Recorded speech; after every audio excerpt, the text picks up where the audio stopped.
புதுக்கோட்டை புதுநகரில் உள்ள ஸ்ரீ கருமாரியம்மன் கோவிலில் பூச்செறிதல் மற்றும் ஆடிப்பெரும் விழாவை முன்னிட்டு கடந்த 21ஆம் தேதி ஞாயிற்றுக்கிழமை பூச்செறிதல் விழா வெகு சிறப்பாக நடைபெற்றது.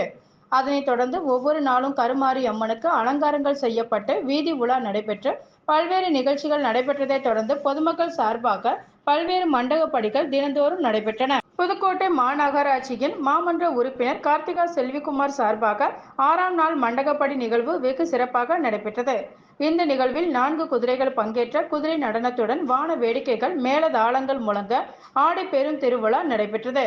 மேலும் அப்பகுதியை சேர்ந்த 100க்கும் மேற்பட்ட பெண்கள் வளையல், தாலிக்கயிர், குங்குமம், சாக்லேட், லட்டு என 50க்கும் மேற்பட்ட சீர்வரிசை தட்டுகள் எடுத்து கோயிலை சுற்றி ஊர்வலமாக வலம் வந்து பின்னர் கோவிலை சென்றடைந்தனர்.